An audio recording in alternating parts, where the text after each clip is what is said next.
फूल किसे नहीं पसंद होते, पर आपको फूल क्यों पसंद होते हैं? सिंपल सी बात है, क्योंकि वो रंग बिरंगे और खुशबूदार होते हैं। पर क्या आपने कभी सोचा है उन बेजान चीजों में सुगंध कहाँ से आती है? अगर नहीं तो आज हम आपको बताएंगे सुगंधित परी के बारे में, जो सिर्फ फूलों में ही नहीं हर खुशबूदार चीजों में सुगंध भर देती है। ये परीलोक की वो परी है जो सबकी पसंदीदा और सबसे दयालु परी है। पर क्या वो हमेशा से ही दयालु और अच्छी रही है? तो इसका जवाब है नहीं। वो एक बहुत ही क्रूर और हिंसक रानी थी, और अगर कोई उसकी मर्जी के खिलाफ कोई काम करे तो वो उसे बड़ी ही बेरहमी से मरवा देती। राज्य के लोग उससे काफी परेशान थे, क्योंकि उसने धन और दौलत के लिए अपने पति को भी मरवा दिया था। उसी राज्य में सोफिया नाम की एक बहुत सुंदर लड़की रहती थी। वह राज्य के लोगों को ही अपना परिवार मानती थी और हमेशा उनकी मदद करती थी। आप ठीक तो है ना? मैं ठीक हूँ बेटा, तुम कौन हो? मेरा नाम सोफिया है। उस रानी के पास एक जादुई कलम था जो उसका भविष्य बताता था। उसने जादुई कलम से कहा, हे जादुई कलम, बता, इस दुनिया में सबसे शक्तिशाली और सुंदर कौन? सबसे शक्तिशाली तुम मेरी रानी, पर सबसे सुंदर तो सोफिया ही है। रानी को ये सुनकर बहुत गुस्सा आया। कौन है सोफिया और कहाँ रहती है? वो तुम्हारे ही राज्य में रहती है। फिर रानी ने कुछ सैनिकों को आदेश दिया, जाओ और उस लड़की को पकड़ के ले आओ। रानी के कहने पर सैनिक सोफिया को लेने चले गए। थोड़ी देर बाद सैनिक सोफिया को पकड़कर ले आए।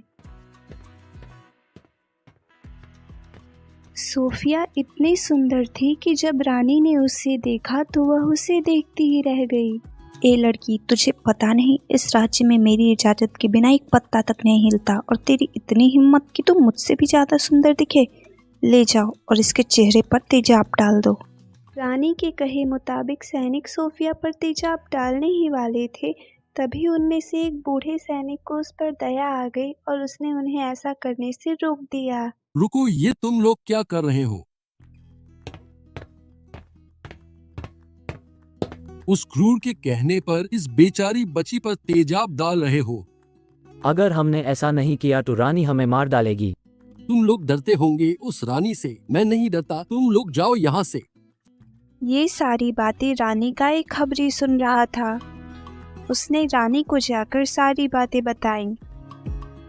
उसकी इतनी हिम्मत, उसे तो मैं छोड़ूंगी नहीं।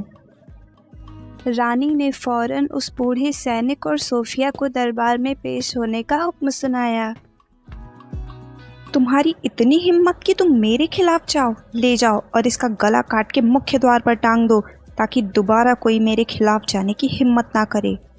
सैनिक उस बूढ़े आदमी को मारने ही वाला था, तभी वो लड़की सोफिया एक बहुत ही सुंदर परी में परिवर्तित हो गई। दुष्ट औरत, तू इतनी निर्दयी है कि तुझे किसी की जान लेने में एक बार भी नहीं सोचना पड़ता। कौन हो तुम? मैं रानी परी हूँ। अगर तुम रानी परी हो तो यहाँ पृथ्वीलोक पर क्या कर रही हो? मुझे एक संत के श्राप के कारण धरती पे मनुष्यों की तरह जीवन जीना पड़ा।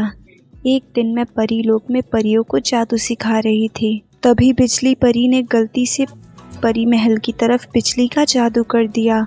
परी महल को बचाने के लिए मैंने वो जादू पृथ्वीलोक की तरफ मोड़ दिया, पर वो बिजली एक संत पर जाकर गिर गई। हे महात्मा, मुझे क्षमा कर दीजिए। कौन हो तुम? मैं रानी परी हूँ।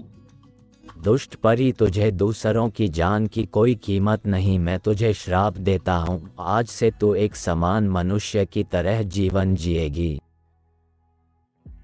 परी ने महात्मा से माफ़ी मांगी और सारी बातें बताई कि कैसे उसे वो बिजली मजबूरी में पृथ्वीलोक की तरफ मोड़नी पड़ी। मैं अपना श्राप तो वापस नहीं ले सकता, पर मैं तुम्हें इसका उपाय बताता हूँ। तुम यहाँ पृथ्वीलोक पर सबकी मदद करना, और हाँ, भविष्य में तुम्हें एक क्रूर रानी मिलेगी जिसको मारने के बाद तुम फिर से रानी परी बन जाओगी।